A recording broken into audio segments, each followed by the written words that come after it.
ته زموږ سپین ږیري علما او د مختلفو پارټي ګوندونو مشران په دې درنا کې ناست دي او د خپل خیالاتو او د وطن پر پیښو خپل نظر وړاندې کوي. عزیزانو،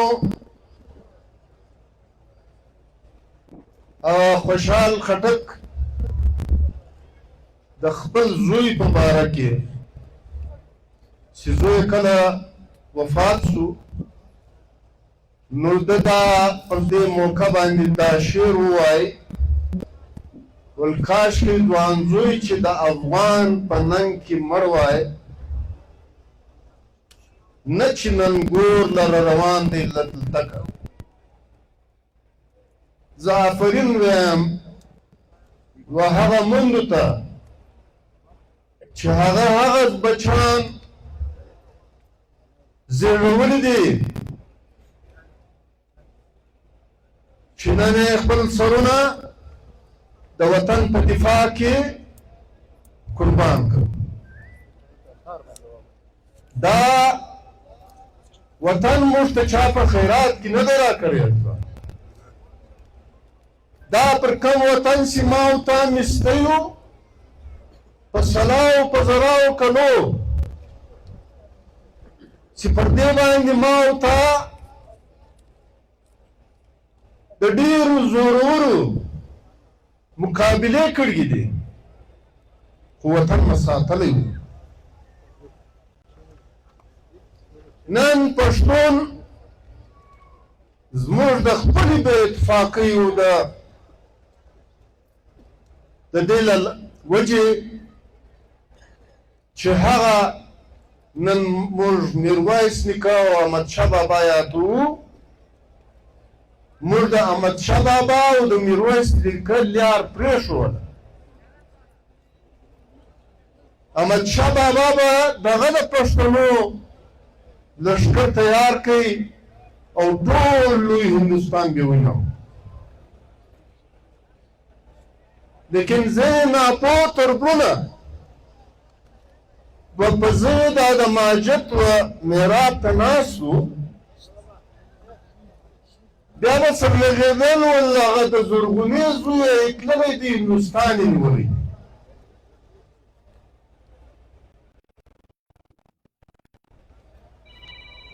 اوس نو دا د فخر خبره ده چې تر ننه پورې موږ د احمدشاه بابا په نامه فخر کوو او د هغه وخت له حسابه چې د زرغونې د زوی په نامه یې ورته وویل.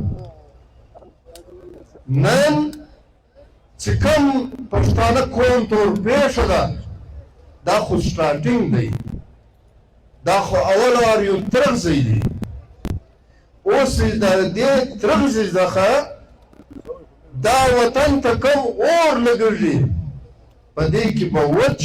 او لانده دواړه سوځي. څوک په دا سوچ نه کوي چې زما د کور دیوالونه ډېر جګ دي،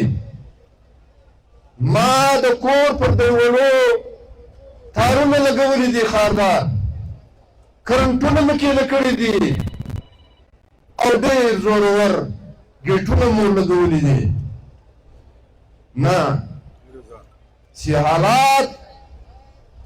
له یو ډسپلینه څخه ووځي او حکومت ناکامه شي، د هغه ادارې ناکامه شي، اول وار به د دې خپل وطن وږی به دا سرمایدارو ګریوان ته راسچي او په علم نه چې دا کم غربت چې اوس روان دی دا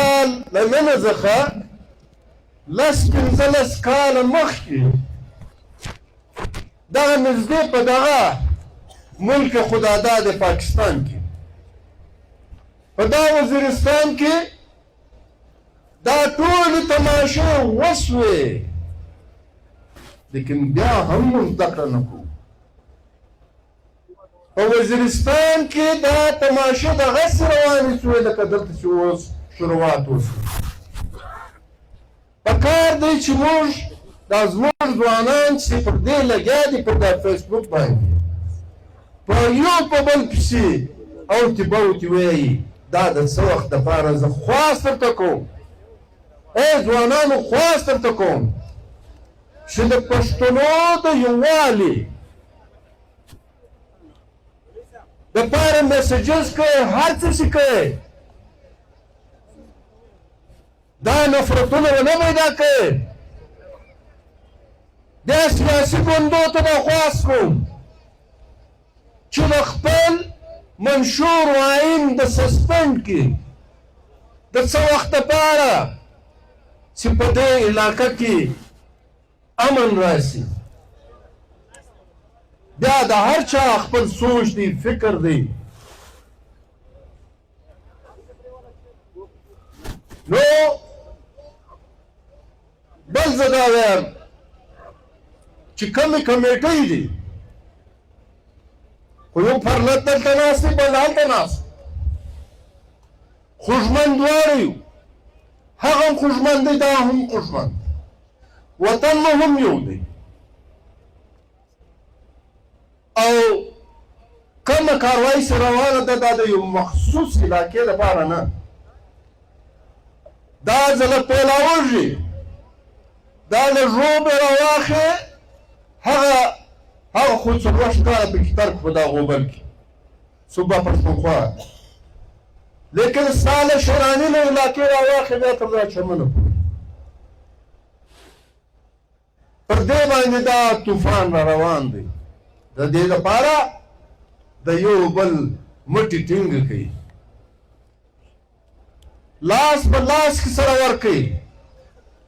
بې اتفاقي مه جوړوئ تلمونو مه ځلنسئ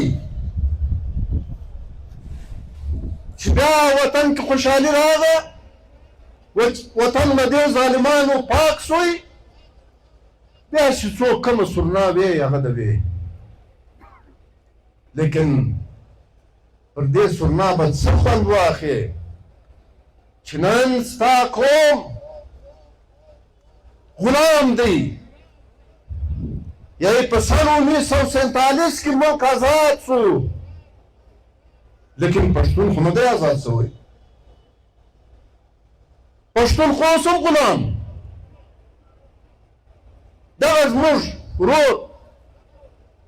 بلوچ نن پر چیش جنګېږي هغه له مخه دا احساس وکړي دا هم غلام ډاکټر نجیب په خپل تقریر کې یو خبره کوله والخواره سې مینځي چې د مینځي کالي مینځي اوس نو دوم پراخ وطن الله پاک موږ ته راکړی دی او زموږ پلرو نیکهګانو له داسې ظالمانو له ډېرو زورورو انګریز راغی دلته یې 200 کاله بچي وکړ خو دا وطن دوی په لوږه کې څه به یې تیار وي نه چې شو خو دا خپل وطن یې وساتئ او ما او تا ته حواله کوي نن چې زما او ستا په وطن کې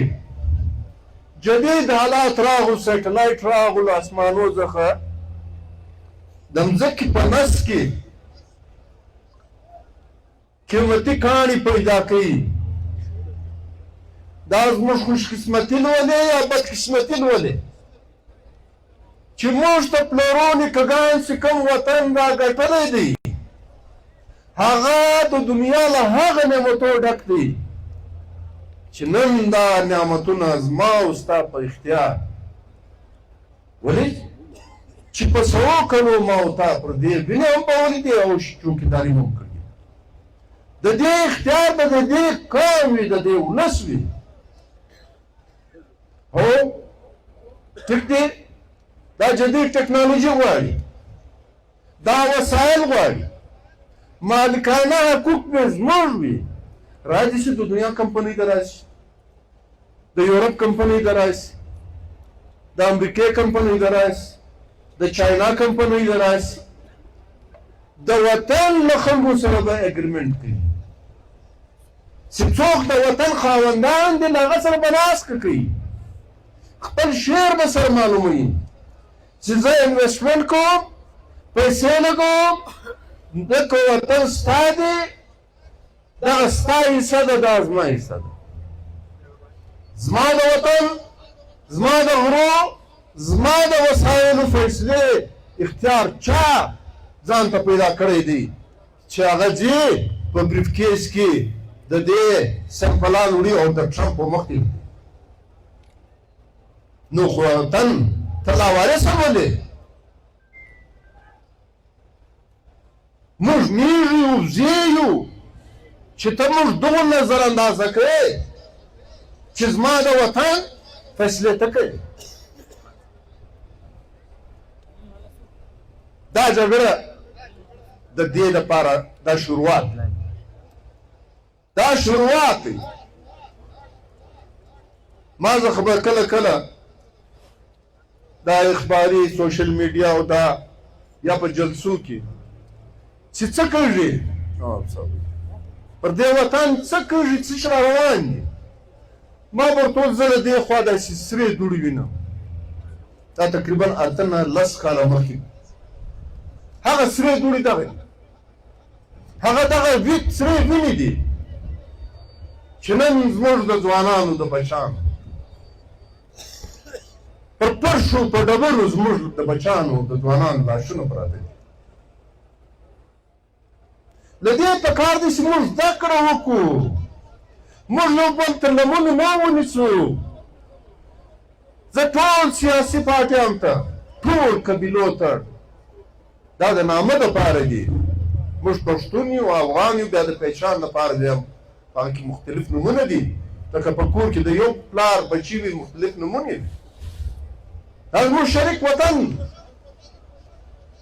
دا پر هر یو باندې دا فرض دی چې د دې وطن، د دې مور، دا خاوره، دا مځکه، دا د مور حیثیت لري او د مور دفاع کول پر هر سپینږیري، پر هر ځوان، پر هر زورور، پر هر کمزوري دا فرض جوړېږي. دا پیښه خو را روانه ده، لیکن د پیښې چې دا پیښه را روانه ده، زمیندار راولاړ شي، رسېږلۍ راغله، بل کال زما باغونه ووت، بیا د هغه دپاره بندوبست وکړئ چې راټول په چوکتیر کې په باغو باندې خلکو جالۍ اچولي. اوس ښایسته د انسانانو په فصل باندې ژړۍ را روانه ده. د دې لپاره څه بندوبست لري؟ د دې لپاره بندوبست اتفاق و اتحاد، چې نن ستا جذبه، ستا ولوله، ستا دا ناسکه، ستا دا درنا، دا ډېر لوی طاقت دی. دا هغه خلکو ته میسج دی، یو پیغام دی چې نن پښتون قوم پر خپل وسایلو، پر خپل وطن، تر خپل مالو، تر سرو، تر هر څه تېر او دغه به نه ځله کاږي. نن وزیر اعظم راغی، آرمي چیف راغل، دلته د کوټې دوره یې وکړه. نو په دې مهنګایي پټرول، دا ونجاز او کیسې څه ضرورت دی؟ دا خو نن سبا ډېر الکترونیک میډیا خلک ناست دي له یورپ، له امریکې څخه دلته په پاکستان له یو ملک په بل ملک باندې ویډیو کانفرنسینګ سره کوي، پر لوی شوشو باندې مخامخ سره ناست دي، ډایرکټ خبرې سره کوي. د تګ راتګ ضرورت نه وي. اوس نو د دې زموږ په دې تسلي وکړو چې دلته دوی راغل، بس خیر خیریت شو. په دې خو زموږ تسلي نه کوي. نو عزیزانو، دا نږدې وخت کې په امریکا کې جو بایډن چې تر دې ټرمپ له مخه صدر و یو پولیس والا یو تورپوست دی یو خو سورپوست دی انګریزان دي تورپوست دي چې پخوا په امریکا کې غلامان وو اوس هلته اوباما یې صدر هم پیدا کړی دا سپین پوستی پولیس والا دا تور پوستی سړی په ډېر غلطه طریقه دا تور پوستی وویستی مړی کړي نو په کیمرو په دې کښې راغلو په امریکا کې څو اور بل شو تر تورانو څخه سپینان ډېر راووتل چې ظلم وسوی دا ناروا وسول دا پولیس موږ را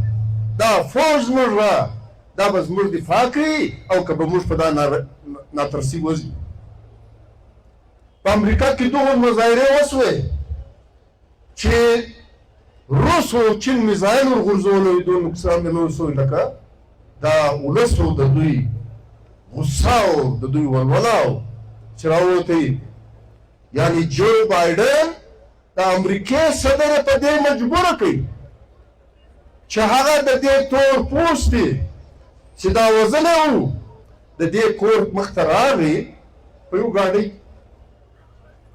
او د هغه کوچنی بچی د ما سره ما تصویر اوس دلته راویستې پر سکرین باندې خلک یې نشي دی د هغه یو کوچنی بچی راووته ده دا ګونډه ورته ماته که دا ګونډه یې پر مور ورته وډبوله هغه وایي کندهاري ول درته مات یم دا میسج یې ورکړي چې غلطي څنګه ده زه تاله راغلی یم زه د دې ذمهوار یم پولیس نه دی زه ذمهوار یم زه هیډ آف سټیټ یم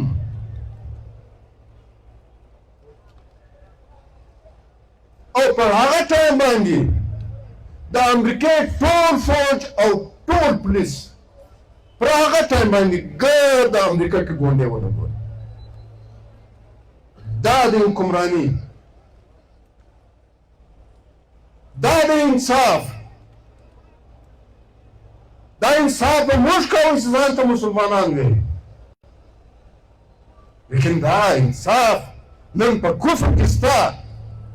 او په ما او تا کې د هغه جهالت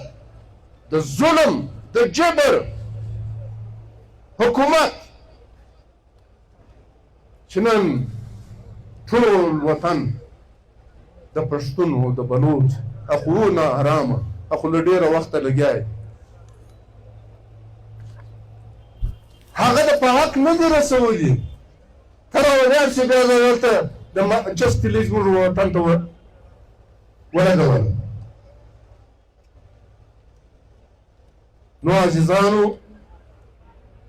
زه ټول سیاسي ګوندو ته دا خواست کوم چې یو نه بچاو سره یو د وطن په جوړولو کې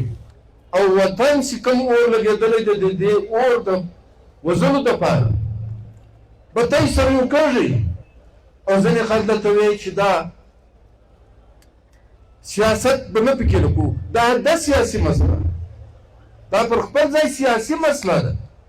چې دی زما وطن نیسي دا خپله سیاسي مسله ده لیکن ها زه خپل سیاسي ټول لیډرشپ ټول پارټیان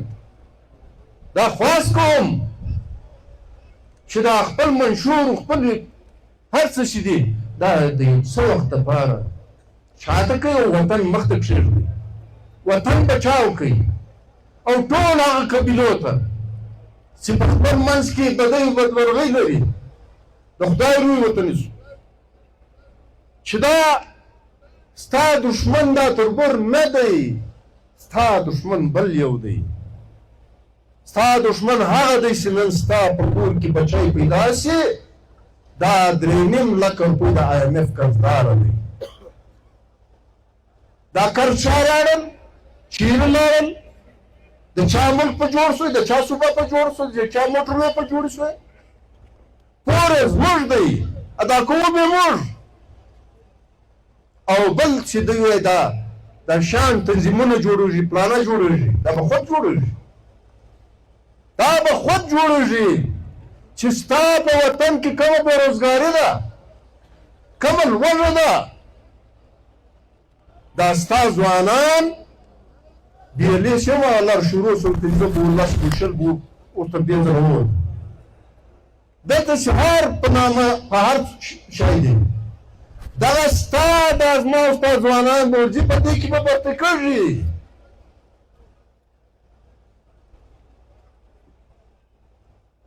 بله لار نه ده ورپاته. بس دا درته وایو. بل پوښتنه مو وکړئ چې راتلم چې دا پرلط ولې زه چې له کوره راووتم ډېر ځای رکاوټونه ډېر په مشکل پارټۍ ته دلته راورسېدم. نو ما پوښتنه وکړه دا پرلط ول هغه خو دلته دی او هلته دا ستاسې د کمیټې کار دا ستاسې د کمیټې کار دی ته خپله غور وکړې. لیکن زما تجویز دا دی که موږ دوه ځله ناست یو دا زموږ د بې اتفاقۍ یو هغه ښکاره کوي. او که دا یو ځای سي نو دا یو مؤثره طاقت جوړېدی سي، یو مؤثره قوت جوړېدی سي. ولې چې زموږ دښمن له دې څخه هم بیا پروپیګنډې کوي، بیا د یو بل په غوږ کې پکې. بهرحال ما خپل یو تجویز دی، مشران د دې ناست دي، کمیټۍ د خپله کمیټۍ د پر دې غور وکړي او کمیټۍ د دا خپله فیصله کړي. ستاسو ډېره مننه و هغه خوږمنو کورو ته و هغه مندو خوندو ته و هغه پلرو ته د هغه الله پاک د زړه وزده وکړي، الله پاک د همت ورکړي. ډېر ګران کار دی. يمكن بيرته ويم چې كل نفس ذائقة الموت. خو بېرته هغه خبره راځي د خوشحال خټک چې یو له بسترې څخه ځي ادرې ته او بل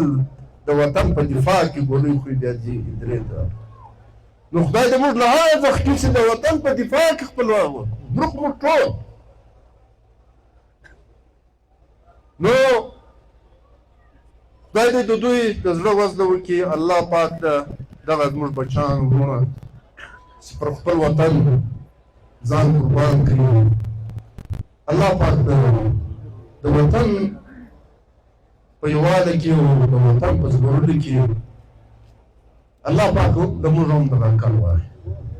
ډېره مننه.